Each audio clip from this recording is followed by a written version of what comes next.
Bom dia, boa noite, Shabbat Tov, Shabbat Shalom, Mashiach Now.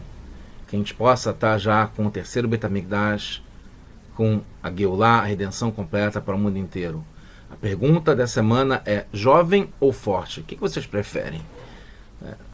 É difícil de responder isso, né? Geralmente a pessoa vai preferir responder jovem, né? Mais do que forte. A gente vai ver que tem qualidades, como sempre, nas perguntas, nas duas opções, mas vamos focar, por causa da Parashá, na força, né? O bastão que a gente tem aqui nessa foto, o foco aqui é o bastão, né? Não é o resto da imagem, que é separado, né, da origem, da fonte que deu a vida a esse bastão, né, que é a árvore. É duro, é rígido e não tem uma vida aparente. A gente está no projeto Likkutei Sichot, esse é o volume 18, e estamos na Parashá, nas Parashot, na Sirá de Matot Masei, desse livro, desse capítulo 18. Então vamos. A mensagem fundamental, eu não consigo guardar suspense, é que devemos ter as duas qualidades, mas principalmente a força. Nessa época a gente está para conseguir vencer todas as dificuldades, toda a escuridão. Nessa época a gente está, em particular, entre 17 Tammuz e Tisha B'Av, que marca a destruição do Beit HaMikdash e o exílio a Galut, o começo dessa longa escuridão, Galut, exílio, que a gente está, e o mundo inteiro, consequentemente. Então que a gente tem que aguentar firme e forte, porque esse é um dos objetivos, e transformar essa época em alegria, em festa e alegria. Justamente a destruição existe para reconstruir muito melhor do que estava antes. Não é uma destruição, é uma demolição, como se contrata para poder, no terreno que estava com um prédio antigo, fazer um prédio muito maior, muito mais bonito e muito melhor. Então esse é o resumo. E para isso a qualidade principal é a força. Porque jovem já estava antes. A questão é se manter, mesmo ao envelhecer, ao se separar da fonte da vida, onde está tudo mais escuro, a gente conseguir ter a força para superar, para vencer. Então vamos lá, entrando no assunto. A gente está numa época, como o Shelah fala várias vezes, dá vários exemplos.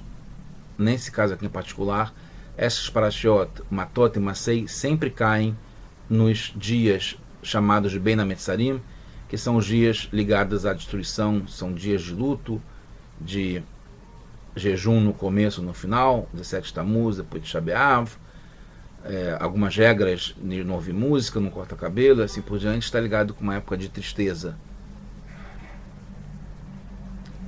Então essas parashiot, Matot e Masei, de algum modo, com certeza, não por coincidência, porque tudo é por providência divina, jogar para ti, e elas sempre caem nessa época. Então tem uma mensagem importante para essa época. Como a gente já falou, já entregamos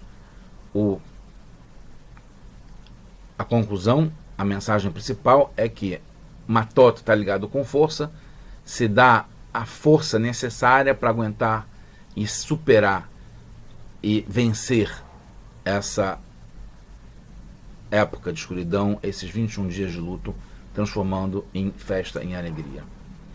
Então vamos lá. Tem algumas coisas, né? O Rebbe explora na Sirá, traz várias fontes, mas aqui por abreviação eu vou direto aos assuntos, às conclusões.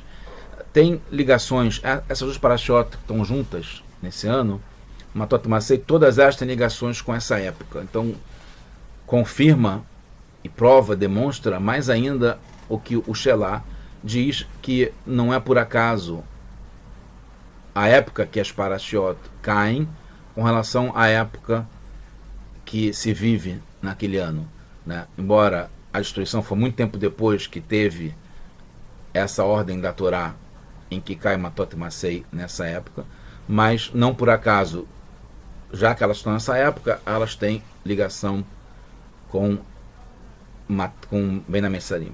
Assim como o exemplo que ela dá, que Hanukkah sempre cai na época dos sonhos de Yosef, o faraó, Miketz e Vayeshev, está ligado com essa época. Então, as ligações em Matot, Moshe lembra o que aconteceu com os Meragelim, com os espiões. Por causa do relato dos espiões ao voltarem dos 40 dias na terra de Israel, que foram explorar para saber como atacar, eles convencem, está ligado inteiramente com Tisha B'Av, porque foi no dia de Tisha B'Av que eles convenceram e o povo chorou não querendo entrar na terra de Israel, e aí Deus deu motivo para a gente chorar nesse dia com a destruição dos templos nessa época justamente. Mas não só isso, porque a partir do pecado, do relato dos Meragelim, a gente ficou durante 40 anos no deserto. Esses 40 anos estão ligados com o exílio, né, porque acabou depois com se a gente tivesse entrado direto em Israel quando teve a história dos Meragelim, não teria tido exílio depois. Os 40 anos acabou levando ao exílio mesmo depois de construção do Beit HaMikdash, e isso está ligado com, inevitavelmente, consequentemente, com essa época que a gente reflete e age com base nessas limitações da destruição do Beit HaMikdash, porque isso é o visível, isso é a realidade, isso é a existência nesse momento. Massei também tem relação com isso, porque fala sobre cidades de refúgio. No final da Parashá, cidade de refúgio está ligado com Galut, com exílio. Então você vê ligações entre a Parashá de Matot com Galut, com a época que a gente está ligado à destruição do Beit HaMikdash, e Massei também está ligado com Galut, que é alguém que mata alguém sem querer, vai para a cidade de refúgio, se exilando na cidade de refúgio. Então, a destruição do Beit HaMikdash leva a Galut, ao exílio e vice-versa, uma coisa ligada com a outra, e está ligado com as duas parashiot. Não só isso, também Matot fala sobre pecados de promessas, pessoas que fazem promessas e juram e não cumprem, isso afeta a alma. E Massei fala de pecados de assassinato, né, que está ligado com o corpo, afeta o corpo. Então, esses pecados ligados à alma quanto ao corpo levaram à destruição do Beit HaMikdash. Então, mais uma razão porque tem ligação entre essa parashiot e a época que a gente está agora. A gente vai ver isso mais profundamente. Uma coisa muito interessante é que, porque o que a gente viu até agora é os motivos porque essas parashiot estão ligadas com essa época de destruição. É importante saber os motivos, mas isso, no fundo, intrinsecamente, inevitavelmente, coloca a pessoa para baixo. É interessante saber que, porque tiveram esses pecados, porque teve a não entrada em Israel na época que era para entrar com os Meragelim, e com Moshe teve depois o exílio, que quando a pessoa mata, ela tem que se refugiar numa cidade de refúgio. Isso tudo explica porque está ligado com isso, mas a gente não fica feliz com isso, não fica bem com isso. E qual é o sentido disso? A Torá não quer nos colocar para baixo, falando, olha, vocês fizeram coisa errada, tem motivos para estar sofrendo com isso. O castigo veio por causa disso, disso e disso. Não. Aí está o ponto fundamental. Isso aqui não é para se sentir mal e se deprimir em saber os motivos. Os saber motivos é para nos dar força, para combater, para ganhar, para vencer. Entendendo o que aconteceu, nos dá força, que é a ideia do bastão, que a gente falou na primeira imagem, é essa força ligada a Matot, que é como começa, inclusive, as duas parashiot, porque esse é o objetivo, de nos dar força para aguentar, enfrentar a consequência dos nossos atos que levou à destruição, que é o que a gente vive até hoje, no mundo inteiro, né? Esse cenário de destruição, não só com guerra na Ucrânia, Rússia e em outros países, mas, além de crises, etc., esse cenário de exílio, de escuridão, de dificuldade, de sofrimento, Isso é derivado dessas ações erradas durante vários anos, mas saber esse motivo não é para ficar mal, é pelo contrário, para subir, para se elevar, para reforçar, ficar forte como um bastão. É interessante e ligado a esse pensamento positivo é que mesmo nessas 3 semanas de luto, de jejum, que inclusive tanto 17 Tammuz quanto Shabeav, quando caem no Shabat, são empurradas, não tem jejum nessas datas, porque é quando cai no Shabat, porque o Shabat ele está acima disso, é isso que a gente tem, esse é o nosso ensinamento. O Shabat tem essa força, tem essa ligação, essa capacidade de anular as leis de luto. Por isso que a gente vive a cura antes da doença, a destruição, a escuridão, o sofrimento, a galuta, o exílio, a morte, tudo isso é a doença. Mas a gente já está vivendo a cura antes disso. Então essas parashot nos dão a cura, nos dão a força, nos dão a inspiração, assim como o Shabat, no meio dessa escuridão, no meio dessa situação desfavorável, desagradável, terrível, desesperadora, nos dá a luz para onde a gente tem que ir. E a ideia é a força mais do que a juventude, que a gente vai explicar por quê. Além disso, quando são juntas, essas duas parashot têm uma força especial, mais ainda. Porque não só elas têm a força de cada parashá, como elas juntas, elas não são simplesmente duas que são separadas, elas se tornam uma só. Então há uma terceira parashá. Tem Matot, tem Masei e tem Matot Masei juntas. Só numa outra entidade, uma outra situação. E além do que, quando acontece isso, como nesse ano que a gente está, tem Pinhas também nessa época. Pinhas também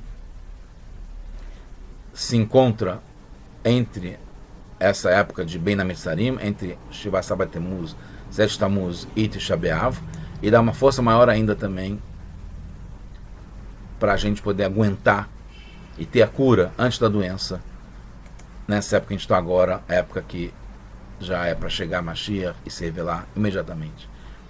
Uma coisa interessante é que, em princípio, não tem relação entre as duas parashot, elas são temas diferentes, né?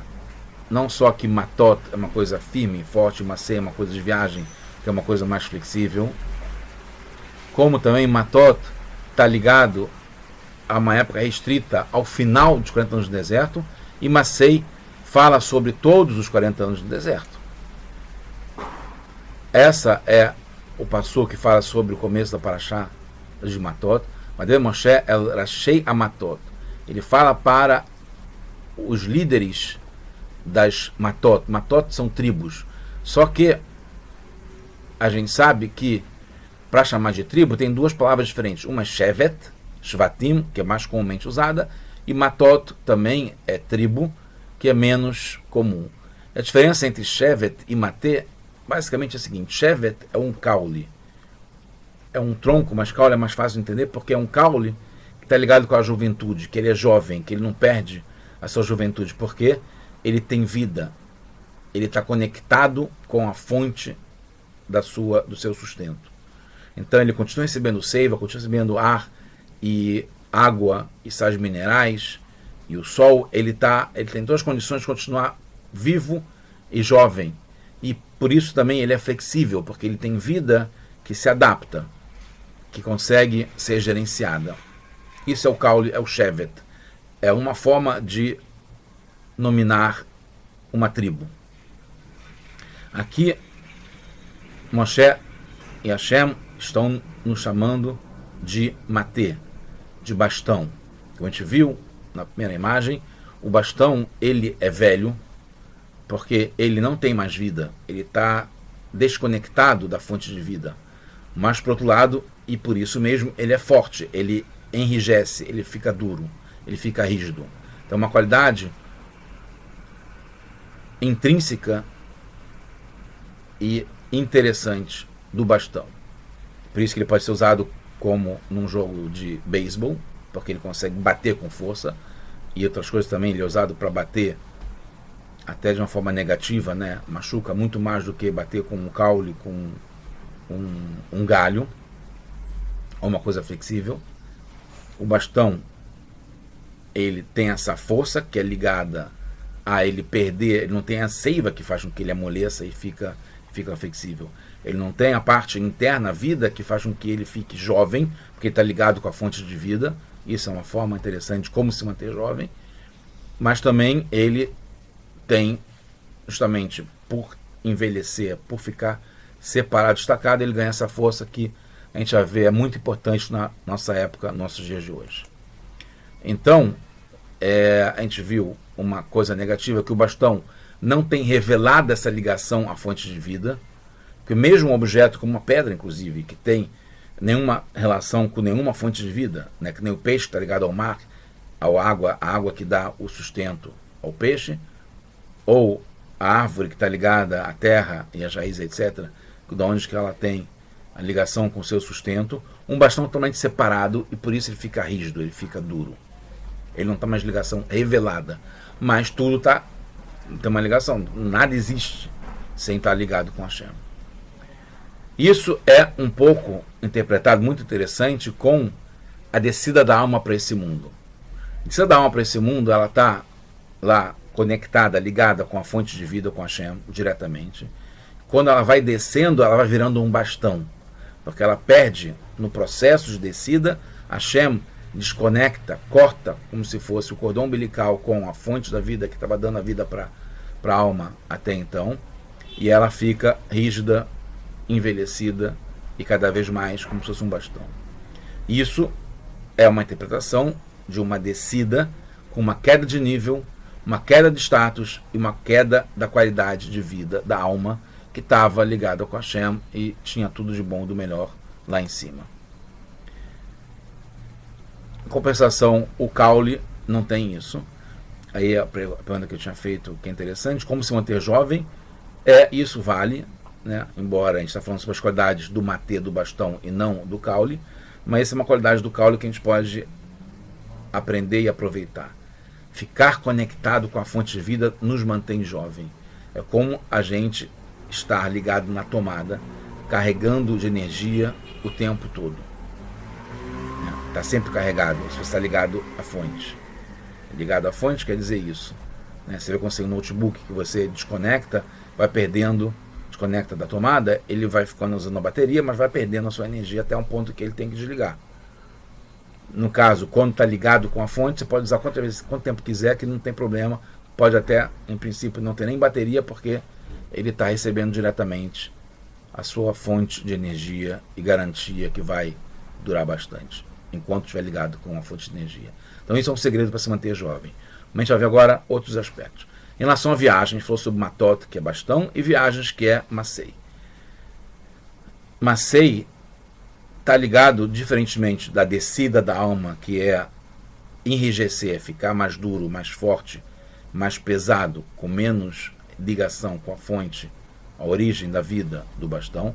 Viagem masei depois que chega aqui embaixo, são as jornadas de aproximação ao destino, que é a Hashem, a chegada de Mashiach, coisas boas, que é essa subida depois da descida da alma para vir para esse mundo aqui. E essa descida que teve é justificada, porque antes de descer, as almas eram como anjos, parados. Os anjos parados, as almas.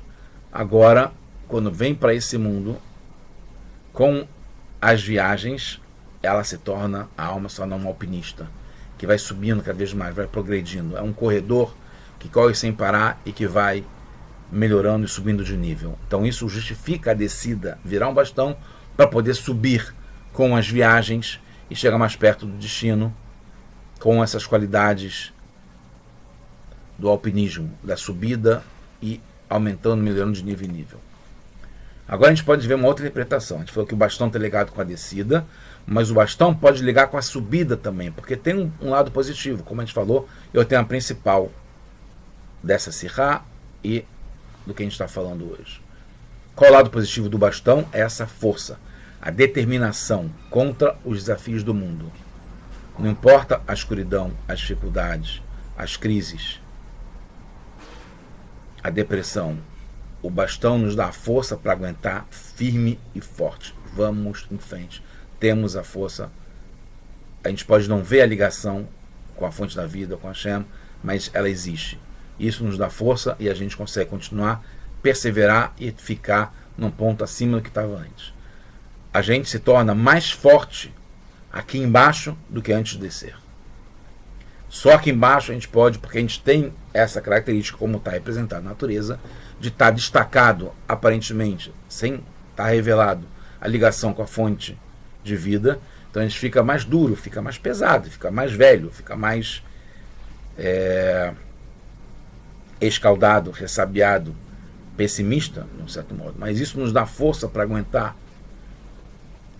A experiência nos faz aguentar melhor, dá mais resiliência, resistência, porque a gente vai ficando rígido. Mas tem que aproveitar isso do lado positivo e não ficar conservador e reacionário e desistir facilmente. Pelo contrário, devemos continuar firmes e fortes.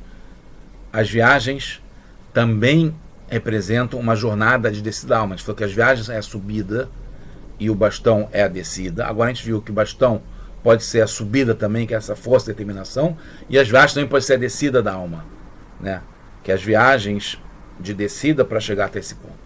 Mas não é como o Titã, não deixando de lembrar o que aconteceu recentemente, que é triste, muito triste.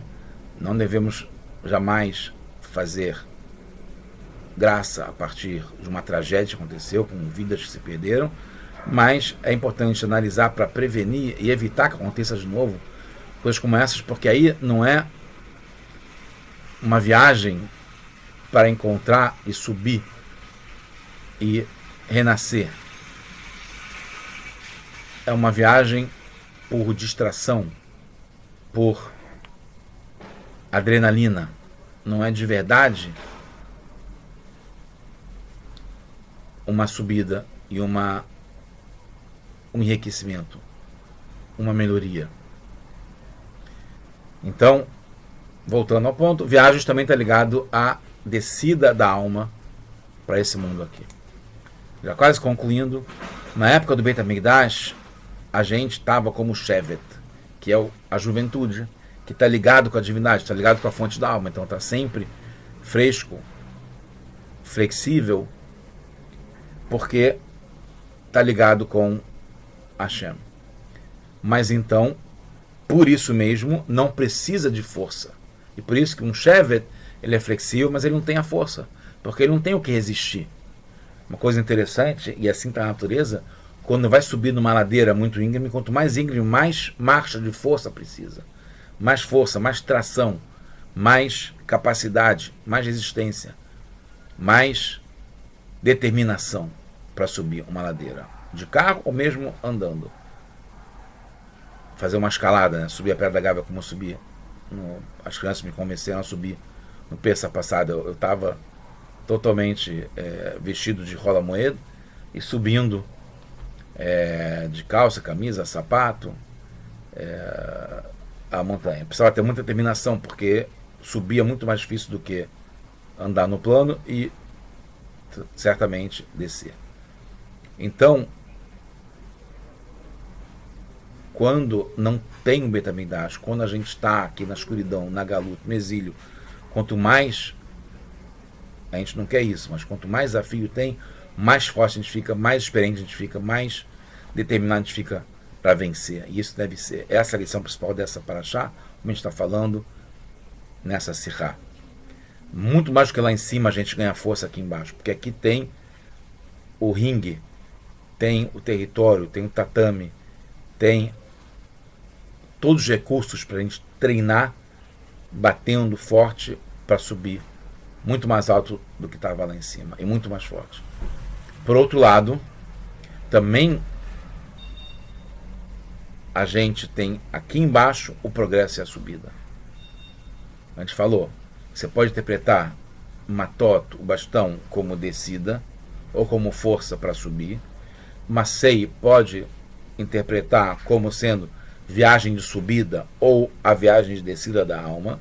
E aqui a gente vai ver que matot também está ligado com a força de subida, que é muito importante, muito forte. E Masei também está ligado com o progresso e a subida, mesmo aqui embaixo, no momento de escuridão, de dificuldade, de Ben Hametzarim, que a gente falou que está tudo ligado, que é um momento de destruição e de luto por causa disso. Então, devemos ficar fortes em todas as fases, em todas as viagens, em todas as subidas. Quanto mais íngreme, mas qualquer uma, a gente tem que estar firme e forte. Mesmo com grandes adversidades. É a mensagem fundamental para a gente nos dias de hoje, nos dias de muito trauma, muita dificuldade, muito desafio.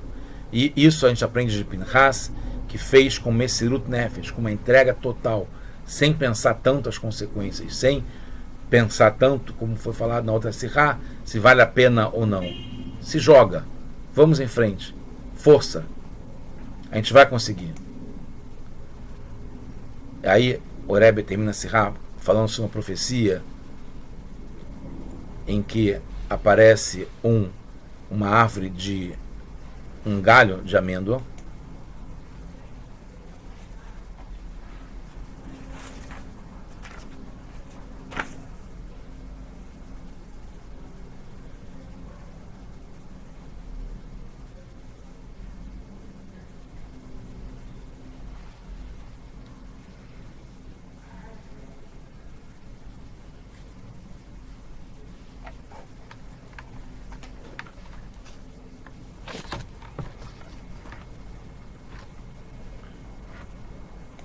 na profecia de Irmial, Makel Shaked, né, é um bastão, na verdade, um caule de amêndoa, que a gente viu um Parashat Korah há pouco tempo atrás, como a história de Aharon, que ela é a mais rápida que tem a árvore de frutos da amêndoa, de Shekedim, que são amêndoas, que são 21 dias, que está ligado inclusive com Meir Hametzarim, que são 21 dias, que está ligado com a rapidez, que é a árvore que tem um fruto mais rápido, rapidez para destruir. Por isso que Hashem aparece na profecia, aparece a árvore da amêndoa, mostrando que a destruição, e por isso tinha advertência para o povo, que se vocês não fizerem nada, chuvar para poder remediar isso, até a cura, vai ter a destruição e vai ser rápido para destruir. Mas o Alter Rebbe, o Admor Zaken, fala que a gente deve interpretar que Hashem está mostrando que... Por que ele mostrou que vai ser tão rápido essa destruição? Não é sadismo, não é ser sarcástico, não é ser insensível. Pelo contrário, mostrar que assim como foi rápido para destruir, vai ser mais ainda para reconstruir. Também tem os 21 dias que tem para a destruição, tem 21 dias para a reconstrução, que é entre Rosh Hashanah e Rosh Hashanah Rabbah. Então o objetivo do luto, é que assim a gente termina, e do jejum, é para virar festa, para ter alegria, para correr para o abraço, para poder comemorar, festejar. A gente está nessa época agora e tem todas as condições, não só os sinais das parashiot e da interpretação da Sirá, do Rebbe, que isso tudo acontece para a gente trazer mais luz e poder comemorar e ter mais alegria, e ter mais força. E também, principalmente, é porque justamente através da descida, quanto maior a descida, maior vai ser a subida. O Rebbe continua e conclui que Hashem vai nos tirar, como está explicado no Rambam, nas leis ligadas a Mashiach, que vai tirar Israel da Galut, e entre as limitações, né, o Ben Hametzarim, para sempre, la Halutin. Tem esse Harab falando Bechat Hada, Veriga Hada, e pode ser, deve ser, vai acontecer numa única hora, num único instante. Tia Geulá, vai ter a Geulá, a redenção, a lei Mashiach Tzidken, através do Mashiach, do justo Mashiach, Lemata Mesat Efahim, abaixo, aqui nesse mundo, na natureza, e está ligado com essa força que a gente tem, a resiliência, aguentar e chegar logo na Geulá, na redenção, agora já. Tudo bom para todos nós. Boas notícias.